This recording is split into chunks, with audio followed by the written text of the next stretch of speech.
എല്ലാവർക്കും പുതിയൊരു വീഡിയോയിലേക്ക് സ്വാഗതം. ചിരട്ട വില ദിനംപ്രതി വർദ്ധിക്കുകയാണ്. തേങ്ങയുടെ വില ഇടിഞ്ഞിട്ടും ചിരട്ട വിലയിൽ വലിയ ഇടിവ് സംഭവിച്ചിട്ടില്ല.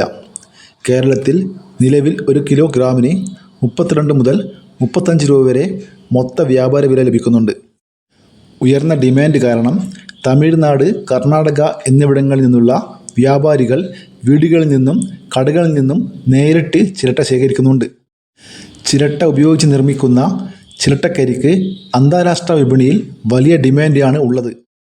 ഇത് വാട്ടർ പ്യൂരിഫിക്കേഷൻ, ബ്യൂട്ടി പ്രൊഡക്റ്റുകൾ, വ്യാവസായിക ആവശ്യങ്ങൾക്കായി ഉപയോഗിക്കുന്നു. കൂടാതെ പുക കുറഞ്ഞതും കൂടുതൽ സമയം കത്തുന്നതുമായ കൽക്കരി രൂപത്തിലാക്കി വിദേശ രാജ്യങ്ങളിൽ കയറ്റി. ഇപ്പോൾ കേരളത്തിൽ 1 കിലോ ചിരട്ടയ്ക്ക് ചില്ലറ വിലയായി നമുക്ക് 24 മുതൽ 27 രൂപ വരെ ലഭിക്കുന്നുണ്ട്. നമ്മൾ നല്ല രീതിയിൽ വില പേശുകയാണെങ്കിൽ ഇതിൽ കൂടുതൽ വില ലഭിക്കുന്നതായിരിക്കും. ഇതുവരെ വീഡിയോ പൂർണ്ണമാകുന്നു. ലൈക്ക് ചെയ്യാൻ മറക്കല്ലേ. Thank you.